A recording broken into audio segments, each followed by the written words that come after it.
One of the biggest causes of lowered testosterone is chemicals and plastics in the environment. Plastics in your food that you eat, forever chemicals, pesticides, insecticides, herbicides. If you've been exposed to too many chemicals, the cells that make testosterone are going to be affected the most. This is more of a problem than most people realize. I'm going to interview one of the top experts, Dr. Mark Richards, who specializes in testosterone replacement therapy. I've learned some things I've never heard before. When you hear about testosterone replacement therapy, a lot of side effects come up. Like you research and there's like increases your risk for cardiovascular, prostate problems. I want to know more about that point because I don't know if that's true or false. Interesting enough, last week the FDA just pulled their caution on heart disease and stroke off of testosterone warning label because it was proven that not only was it not true, but actually testosterone therapy done properly greatly reduces risk of heart attack and strokes. Interesting. You have different types of application, right? You have the injection, which you have to get frequently, and then you have pellets and you have creams. Tell me a little bit about each one. What kind of effects would be created one versus another? The method of delivery in testosterone therapy has everything to do with the health benefits that you're going to receive from it. So we'll take creams first. They found only 20% of the time did you actually get to a therapeutic range, and then only for a number of hours, not even for a day. When you do an injection, you get a massive spike in testosterone. It causes all the other hormones and things that testosterone makes to get overproduced for a short period of time. The first 36, 48 hours, they'll have a massive increase in estrogen. And that can make them irritable, that can make them aggressive.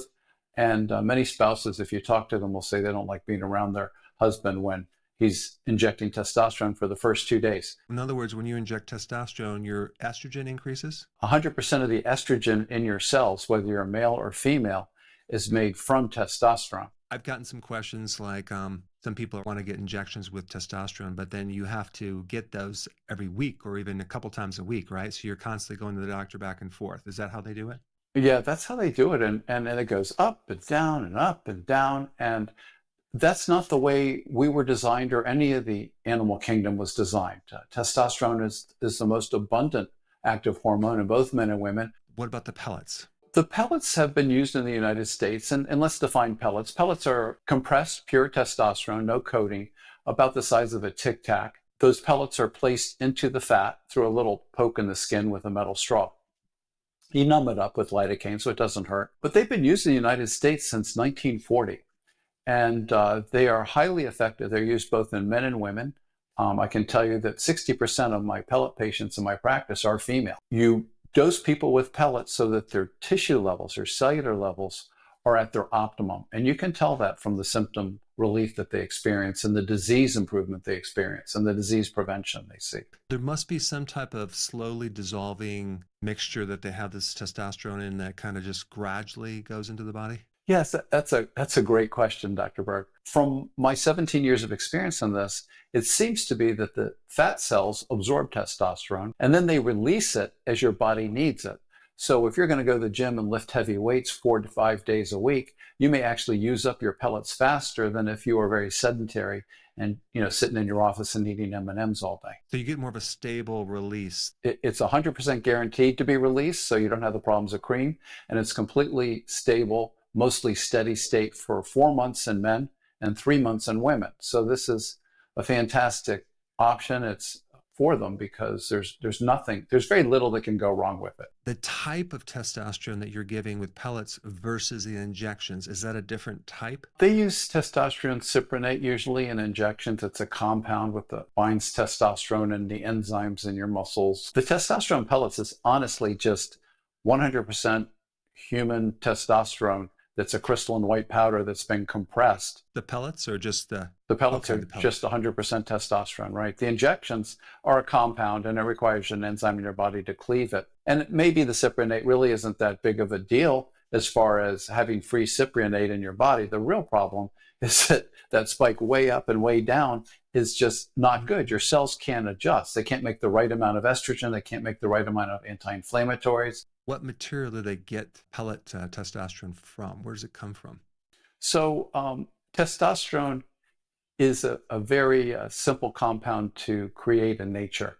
There's about 6 or 7 steps in a lab, and it converts that ring into testosterone. Because when you talk to people, that have had the injections, there's complications, right? I mean, with mood and other things, but I haven't heard very many problems with these pellets. That's correct. It's the way your body was designed to have testosterone. When it's steady state, that's when you're at your optimum health. And that's when you are the least diseased and the least susceptible to obesity, diabetes, depression, anxiety, all these other disorders that are classic low testosterone symptoms. I guess the argument is like, why would we even need testosterone in the first place? Why would we need pellets? I mean, it's not natural. I had that very question about 17, 18 years ago when I first started learning about this. And it took me a while to track it down, but the literature is pretty clear. If you look at our levels now in 2025 compared to 1970, our population on average is 60% lower than we were.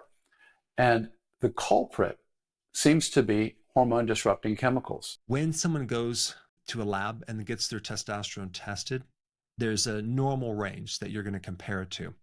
On your website, you talk about that might not be the most accurate way to know that you have sufficient testosterone. Go ahead and tell me more about that. Well, I already told you we're more than 60% lower than we were in 1970. So when you look at some of these ranges now, you can laugh a bit because some of the ranges, or all the ranges I see from these labs, include levels that are just severely low and linked to double the risk of death over the next 5 years.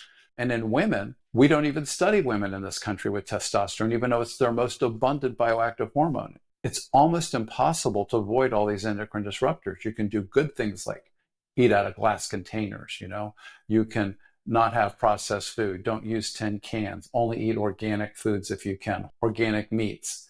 But you got to breathe the air, and there's a microscopic plastic that gets absorbed through your lungs in the air on every continent on the planet. It's a losing battle. We can try our best to stay healthy, but eventually the poisons overwhelm us. And if we want to stay healthy, I think we need to use testosterone pellets in most of the population after a certain age. What about women? It would seem like, oh, she's going to get a deep voice, she's going to grow a beard, and, is that true? First of all, let's take care of the aggression thing. Estrogen is what causes aggression.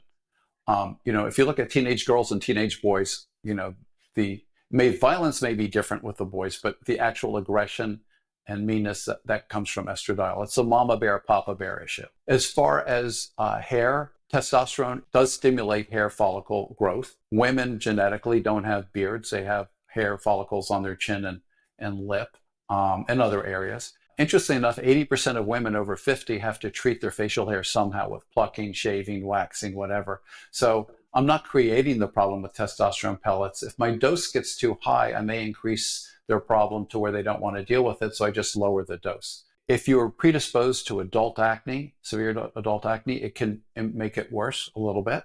So there's ways to treat the acne on the pellets.